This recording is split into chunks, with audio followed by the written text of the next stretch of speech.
This month, as we consider different aspects of the spiritual attribute of courage, we're invited to consider how courage is shaped by what we love, an appropriate topic for Valentine's Day.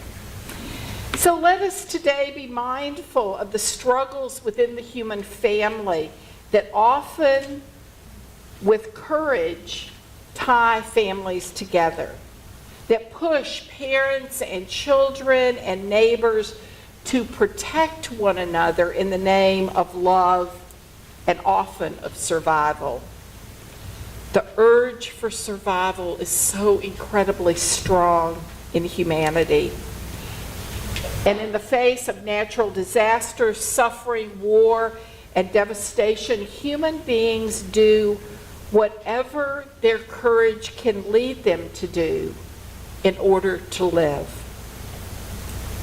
And it is also true that people of goodwill who hold compassion in their hearts find ways to do what we can do to relieve suffering.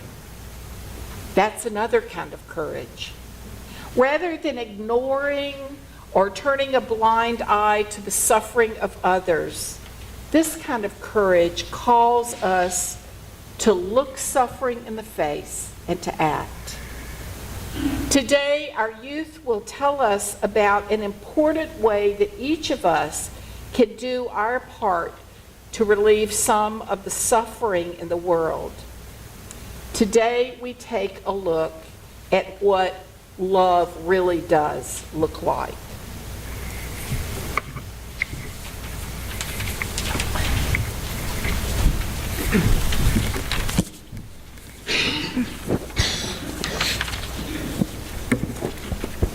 Today is Valentine's Day. I love Valentine's Day because I love to get candy, and I love to draw and make hearts for my friends and my mom and dad.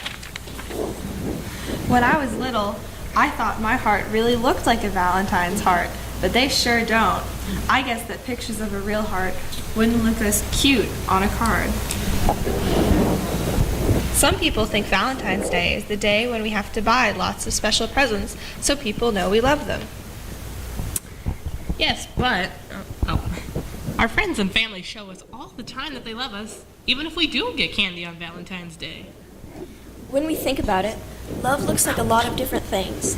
Sometimes my mom shows me she loves me by helping me do things, like homework and driving me to my lessons. And my dad shows me love by cooking good food and playing games with me. We talk about love a lot at our fellowship. Remember when we help light the chalice, then say the affirmation? It begins with the word love. So, does love look like a good meal and friends sharing something special and having a ride to lessons and playing with their family and friends? Yes, sometimes. Love looks like a lot of different things. I also know about a program that our Unitarian Universalist congregations help with. It shows many different kinds of love. What is it? They laughed at me about that line. This important service program turned 75 years old last year. The Unitarian Universalist Service Committee is our form of a mission program. It's part of our social justice outreach to people in need. Because we can't be everywhere when disaster hits, we find other organizations that are getting the most help to the people who need it the most. That means that our money goes directly to people since we don't have to support an infrastructure. When we support the programs of the Unitarian Universalist Service Committee, it's a way that our congregations, and actually every one of us, can help people. One special program that children, family, and individuals can support is Guest at Your Table. By gathering change each day during our Guest at Your Table program, we're reminded that there are people in need who are part of our family, the human family. We have guests at our table a lot. I have friends visit, and they are guests when we eat. Yes, with Guest at Your Table, you don't actually have a person come visit your home. The program is several weeks when we gather our change as a way to remember people all over the world who need our help. So when we participate, our love doesn't look like a Valentine. It looks like the dimes and quarters and pennies and nickels we put into a special box. You mean a box like that? Yes, a box like that. And then all the money from our congregation is gathered with the money from other congregations, and all of that is turned into love that looks like other things. What do you mean? Well, let me tell you about some of the ways, let's look at some of the ways our guest at your table money is used. So, question, who here has been in time out before? Yeah. Truth or dare. And time out isn't fun, is it? Sometimes it feels like it's not fair. Older children and even adults, has anybody been in detention in school before? Yeah. So, you know, some of us know how it feels when you're forced to stay somewhere you don't want to stay. How about the reality that sometimes when that happens to us, we don't think it's fair? There have been many crises in the past when one group of people forced another group to stay or go somewhere they didn't want to. And it's happening at the doorstep of the United States right now. Children just like you are being forced to leave their homes here because of violence. They must leave in a hurry so they don't have time to pack their suitcases or bring a coat or their favorite toy. Is that fair? What do people who want to come here say about the U.S.? Well, they want to live in a democratic society. They want a better life for their families. They want to avoid war. So maybe families can come here to be free from violence and sadness. What does love look like? Many of the children and families who come to this country want what we've talked about, but you know, along the Texas border there's a big wall and jails beyond that. Families who only want to come here to be free are being put in those jails simply because they're strangers.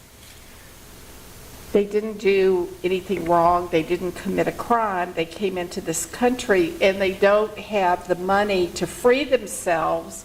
Sometimes they don't speak English well enough to ask for help. And the reality is the conditions are really awful in those holding cells. It's cold. There's barely any food or water. The jails are dirty, and children, we're talking little children, and their parents are not well cared for. Can you imagine your whole family being in a time out, in detention, literally, in a strange country with not enough food or water, when all you did was to ask to come to a country for safety? Does that sound fair? What does love look like? Mr. Rogers said, when you see scary things, look for the helpers. You will always find people who are helping. Happily, there are helpers down there along the Texas border who are trying to get families out and tell the jails that what they're doing and how they're treating people is wrong. The organization is called the Refugee and Immigration Center for Education and Legal Services, or called RACES. And they work with UUFC, and they're a group of people who visit families and help get them out. The helpers speak many languages and also help with legal forms that the U.S. government wants them to fill out. They bring food, water, clothing, and toys for the families there. And when the families get out, the people give them beds to sleep and bus tickets to find their friends. This is what love looks like. Now, I want to ask you, who knows what the first principle of Unitarian Universalism is? Linda.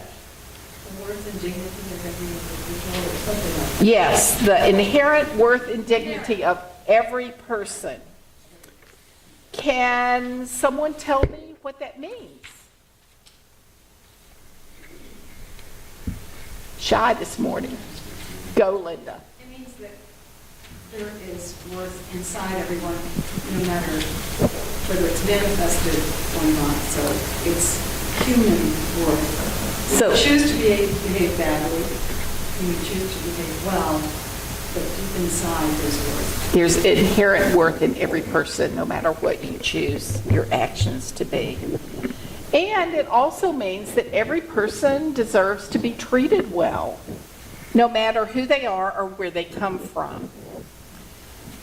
It doesn't sound like the people there along the Texas border and in other places around our world are being treated with dignity, or even people within our own community who are suffering. Sometimes those brothers and sisters here are not being treated with worth and dignity. Does it sound like refugees from other countries are being treated with dignity when they are harassed because their religion or culture is different from ours?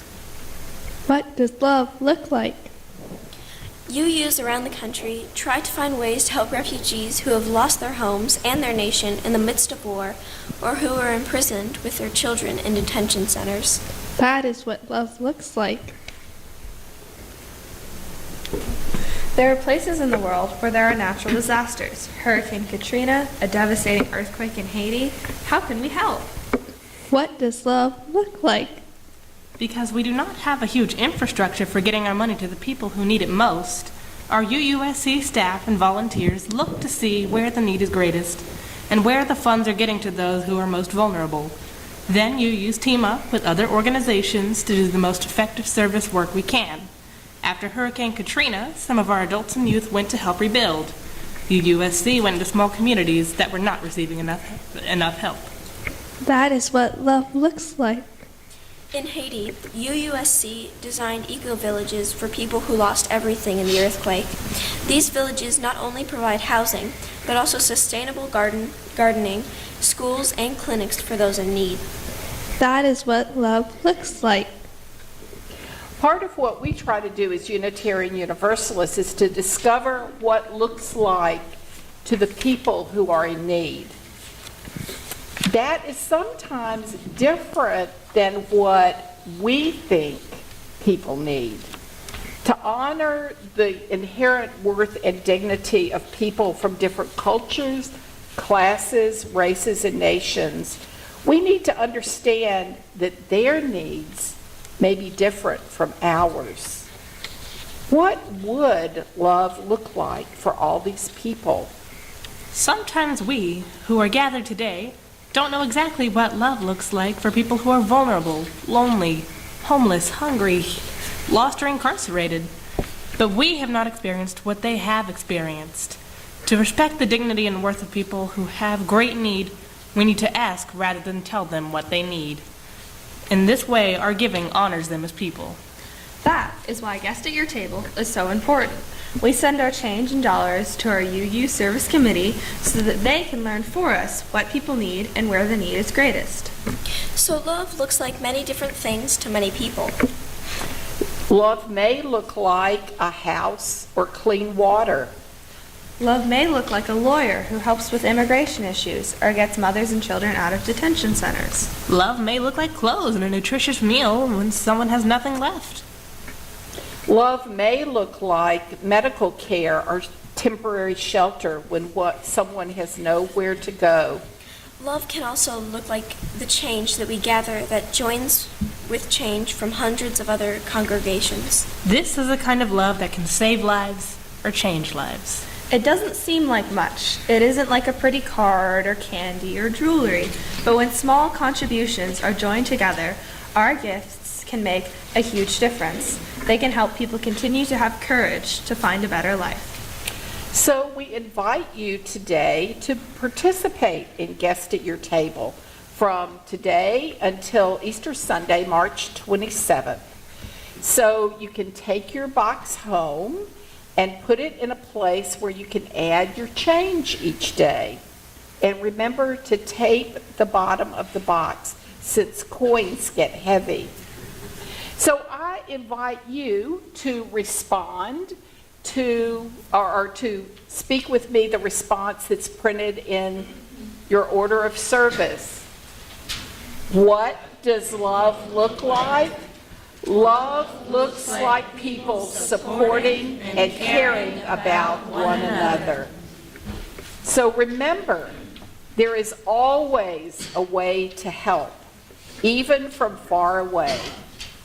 Help the helpers and be kind to everyone. Thank you. And I would